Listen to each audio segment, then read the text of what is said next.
Hello, welcome to the world's fastest car show, and this is an episode when we don't go fast at all. The folks at Land Rover have given us their brand new Range Rover to take on an off-road course. So this is the world's slowest car show.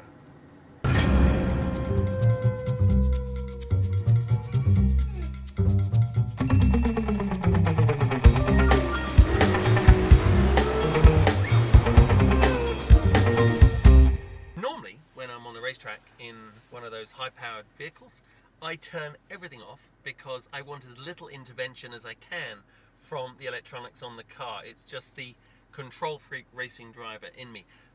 But when it comes to off-road driving, the Range Rover offers 5 off-road settings, which now what I'm going to run is full auto, which actually the computer, the electronic, the sensors on the car will be continually monitoring what's going on, and then sort of putting the systems and the suspension and the diff and everything into the appropriate settings and the parameters of each of those 5 modes as is suitable for the conditions we're in.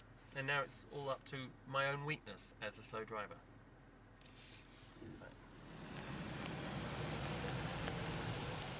Isn't it funny? They'll trust you with a 200-mile-an-hour car, but when it comes to the most recent state-of-the-art Range Rover, and the fact that we're in a very unfamiliar environment for nearly all of us, they have put me in the capable hands of JP, who's going to act as my instructor here. We're heading towards a little bit of a descent right now, which actually I can't even see where I'm going. So what do I have to look out for here, JP, as we're about to go down a downhill? Well, obviously there's opportunity for arboreal encounters all over the place. Now, I've never heard it put like that, but that means you hit a bloody tree, which you definitely don't want to do. But heading down this quite steep bank here, when I'm in low range, it automatically engages hill descent, which is quite an eerie feeling because you're so used to physics and the dynamics of gravity taking effect that it just pulls you down the hill. Look at that, you have to be so precise with the front of the car for that wheel placement between these trees. Actually very orchestrated. You don't want to do anything, I'm used to full opposite lock. The challenge for me now is to see how slowly I can do stuff. Oh, okay. And that's really part of the art. So now we're heading for a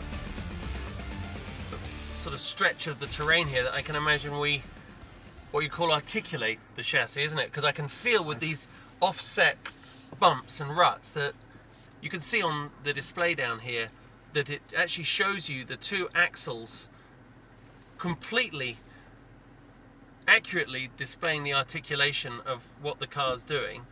It's actually just very cool. The sophistication of the suspensions and the systems. Actually, this isn't an easy piece of road. The ride quality, you're not really sensing the severity of the terrain through the vehicle. Yeah.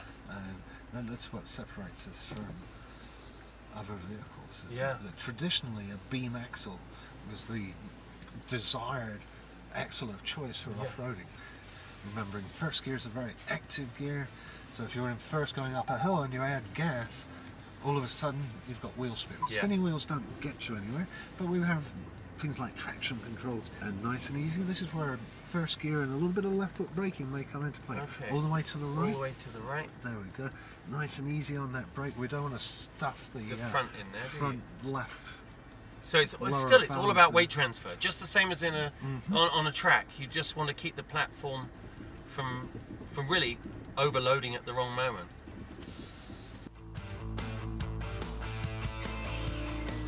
Side angle does get your heart going, doesn't it? Suddenly. And there is a tendency to want to steer uphill in that kind of situation. Believe me, I want to steer everywhere. There, probably right rear tire off the ground a little bit there. It's quite incredible. It's quite incredible because you really do rely on the approach and exit angle, don't you, by having that ride height so high. It stops you not just ploughing the front in, but also you forget about something I completely didn't think about, is what the rear of the car would do as we go up the hill. We have a centre differential lock and a rear differential lock. So on the diff we have two diffs effectively. With the centre differential, we're allowing for different wheel speeds between the front and rear axle. In the rear and the front, there's two differentials which allow for a difference in speed. Really, they're both infinitely variable. It's like a clutch pack of 5 clutches with a tuning fork on the front, and you have the ability to vary that pressure on the front of that pack. So you can slacken them or tighten them depending on where the power needs to go in relationship to the front or rear axle in the case of the centre differential, and left to right in that rear axle. So you can have the ability to lock that rear axle up so that both wheels are turning in unison. Well, JP, thanks so much for being my guide on this.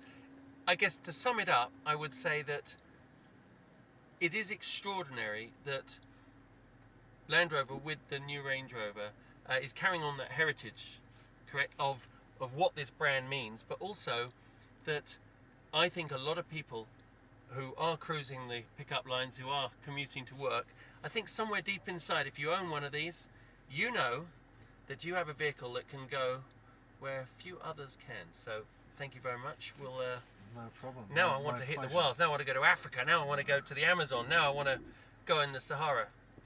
Another time.